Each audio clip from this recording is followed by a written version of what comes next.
নমস্কার বন্ধুরা, গল্প পোকাতে তোমাদের সকলকেই স্বাগত জানাই। তো বন্ধুরা, আজও আমরা চলে এসেছি নতুন আরও একটি গল্প নিয়ে। আজ আমরা শুনব চার পণ্ডিত মূর্খ। শুরু করা যাক আজকের গল্প। বিস্তর লেখাপড়া শেষ করেছে, কিন্তু চলাফেরায় ও কাজে বিদ্যার ছাপ একটুও নেই। এই রকম বিদ্বানরাই হলো পণ্ডিত মূর্খ। এই রকম বিদ্যদিগ্গজ চার বামুন যুবক। তারা আবার বন্ধু। ছেলেবেলা থেকে একসঙ্গে পড়াশোনা করেছে, খেলেছে দেলেছে, বিস্তর পড়াশোনা করেছে, কিন্তু কোনো বিষয়ে গভীরভাবে শেখেনি, আসল শিক্ষা নিতে পারেনি। সে সময় দক্ষিণ ভারতের কান্নকুঞ্জের পণ্ডিতদের খুব নাম ডাক ছিল। দেশ বিদেশ থেকে তাদের কাছে লেখাপড়া শিখতে আসতো ছাত্ররা। সেখানে গিয়ে গুরুর বিদ্যামঠ থেকে নানা শাস্ত্রের শিক্ষা নিত। তাই চার বন্ধুও গেল সেখানে গুরুমশাইয়ের কাছে লেখাপড়া শিখতে। এক নাগাড়ে তারা 12 বছর পড়াশোনা করে। এক মনে শিখে তারা চারজনে বলা বলি করছে, সব বিদ্যাই এখন আমাদের শেখা হয়েছে, এবার চলো গুরুমশাইয়ের কাছে বিদায় নিয়ে বাড়ি ফিরে যাই। তাই হলো।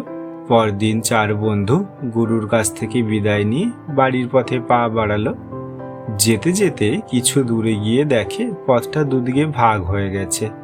তখন কোন পথে তারা যাবে কিছুতেই ঠিক করতে পারছে না। একজন বলল, তাই তো বড় সমস্যা, কোন পথে গেলে ভালো হয় বলো তো? এমন সময় হয়েছে কি, পাশের গ্রামে মারা গেছে এক বণিকের ছেলে। তারা মৃতদেহ নিয়ে যাচ্ছে শ্মশানে। বহু লোক, বহু মানুষ। চার পণ্ডিতের এক পণ্ডিত সঙ্গে সঙ্গে পুঁথি খুলে বসল। বলল, এই তো পাওয়া গেল, দেখো দেখো লেখা রয়েছে, মহাজন যে পথে যায় সেই হলো পথ। তার মানে মহাজন হলো বহু লোক। তাহলে আমরা আর দাঁড়িয়ে থাকি কেন? বহু লোক যে পথ ধরে যাচ্ছে সেই পথে চলো। আসলে মহাজনের অর্থ মহৎজন। মহৎজন যে পথে চলে সেই পথই হলো আসল পথ। সাধারণ মানুষের সেই পথ অনুসরণ করা উচিত, অর্থাৎ সৎ পথে চলার কথা বলেছে পুঁথিতে। পণ্ডিত মূর্খ বুঝল তার মতো উল্টোটা। তখন তারা চলল শ্মশান যাত্রীদের সঙ্গে। যেতে যেতে তারা দেখে এক গাধা ঘাস খাচ্ছে। অমনি দ্বিতীয় পণ্ডিত পুঁথি খুলে দেখল, লেখা আছে, উৎসবে আনন্দের সময় দুর্ভিক্ষের কালে শত্রুর আক্রমণ হলে রাজ দরবারে এবং শ্মশানে যে থাকে সেই হলো বন্ধু। সে তখন বন্ধুদের বলল, এই তো আমাদের বন্ধু, শ্মশানে চড়ে বেড়াচ্ছে। এবারও তারা প্রকৃত অর্থ বুঝতে পারেনি। বুঝতে না পেরে বলল, তাই তো তাই তো। এই বলে তারা কেউ গাধার গলায় জড়ায়, কেউ পা ধোয়ায়, কেউ ঘাস তুলে দেয় তার মুখের কাছে, আর একজন তার প্রশংসা করে। চার পণ্ডিতের পাল্লায় পড়ে গাধা তো ভয়ে মরে তিড়িং বিড়িং লাফ জুড়ে দেয়। তার জীবন অতিষ্ঠ পণ্ডিতদের খপ্পরে পড়ে। এমন সময় দেখা দিল এক উট। লম্বা লম্বা পা ফেলে সে হেঁটে চলেছে। তাকে দেখে পণ্ডিতেরা বলে উঠল, আরে আরে, এ আবার কে? একে তো কোনোদিন দেখিনি। দেখেছ কেমন লম্বা লম্বা পা ফেলে দ্রুত চলেছে? তখন তৃতীয় পণ্ডিত পুঁথি খুলে বসল। দেখে এক জায়গায় লেখা রয়েছে, ধর্মের গতি তড়িৎ। এবারও তারা ভুল বুঝলো ধর্ম চলে তাড়াতাড়ি। তাহলে এই তো প্রাণীর ধর্ম। আসলে সঠিক অর্থ হলো, ধর্ম কাজ করতে হয় তৎক্ষণাৎ। চতুর্থ পণ্ডিত পুঁথি ওল্টাচ্ছিল। সে বলে উঠল, এই তো পেয়েছি, দেখো লেখা রয়েছে, ইষ্টকে ধর্মের সঙ্গে যুক্ত করবে। এবারও তারা ভুল অর্থ করল। কথাটার আসল অর্থ হলো, প্রিয় কাজ ধর্মের সঙ্গে যুক্ত করবে, অর্থাৎ প্রিয় বস্তু ধর্মের সঙ্গে যুক্ত করবে। চতুর্থ পণ্ডিত তখন শাস্ত্রের কথা বন্ধুদের বুঝিয়ে বলল, তাহলে ইষ্ট অর্থ হলো আত্মীয় বা বন্ধু। বন্ধুকে তাহলে ধর্মের সঙ্গে যুক্ত করে দিতে হয়। চলো তাই করি। গাধাকে তারা শ্মশানে পেয়েছে, তাই বন্ধু। চারজনে তাই ছুটে গিয়ে গাধাকে জাপটে ধরে টানতে টানতে নিয়ে গিয়ে উটের গলায় দড়ির সঙ্গে বেঁধে দিল। লম্বা গলায় উঠে টানে গাধার প্রাণ যায় যায়। সে পরিত্রাহী চিৎকার জুড়ে দিল। গাধার মালিক ধোপা কাছেই কোথাও ছিল। গাধার চিৎকার শুনে সে ছুটে এলো লাঠি নিয়ে।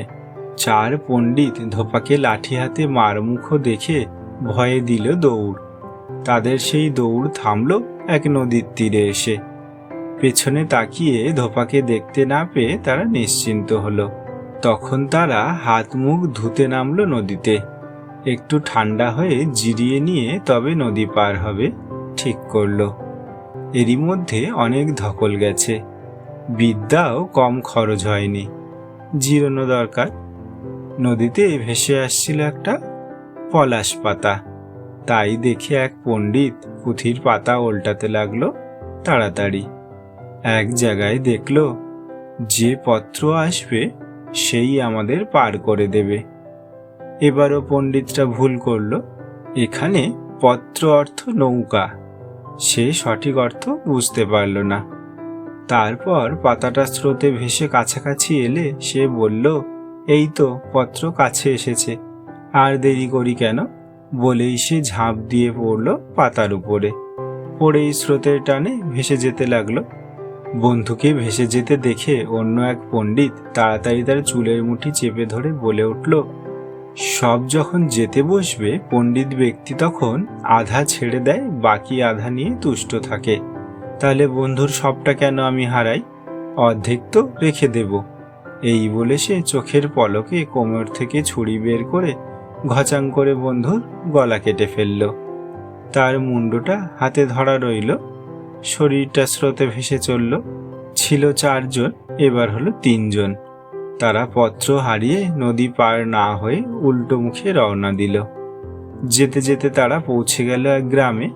পুঁথিপত্র বগল দাবায় 3 পণ্ডিতকে দেখে গ্রামের লোক তাদের খুব খাতির করল।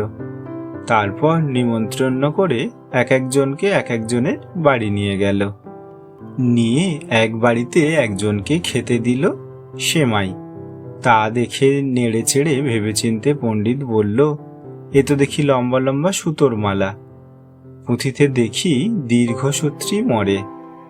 এবারও যথারীতি সে অর্থ বুঝতে ভুল করল। আসলে দীর্ঘসূত্রী অর্থ অলস, যে সঠিক কাজ সঠিক সময়ে করতে দেরি করে। সে উল্টো বুঝে বলল, সর্বনাশ, এ খেলে তো নির্ঘাত মৃত্যু। বাপরে! সে তক্ষুনি খাওয়া ফেলে চলে গেল এক দৌড়ে। ওদিকে দ্বিতীয় জনকে দ্বিতীয় বাড়িতে খেতে দিয়েছে আটার তৈরি পাতলা মণ্ড। তা দেখে তার মনে পড়ল পুঁথির কথা, বড় বেশি যা ছড়ানো তা কখনো আয়ু বাড়ায় না। এবারেও সে স্বাভাবিকভাবেই আসল কথার ভুল ব্যাখ্যা করল। ছড়ানো ছিটানো বা অবহেলার জীবন দীর্ঘ হয় না, অল্পতেই তাদের শেষ হয়। অমনি তার খাওয়া মাথায় উঠল। পাত থেকে উঠে পুঁথিপত্র নিয়ে দে দৌড়। তৃতীয় পণ্ডিতকে তৃতীয় জনের বাড়িতে খেতে দিল চাল ও মাসকলাইয়ের গুঁড়ো দিয়ে বানানো পিঠে। তার গায়ে ছোট ছোট অসংখ্য ফুটো। এভাবেই তৈরি হয় এই পিঠে। খেতেও খুব ভালো। দেখে তো পণ্ডিতের চোখ কপালে উঠল। সে পুঁথিতে পড়েছে অনেক ছিদ্র যার বিপদ বাড়ে তার। সে তো পণ্ডিত মূর্খ, সে বুঝল উল্টো। আসল অর্থ হলো, যার চরিত্রে অনেক ছিদ্র বা দুর্বলতা আছে তার পদে পদে বিপদ। বিপদে পড়ার ভয়ে সে অমনি উঠে চলে গেল।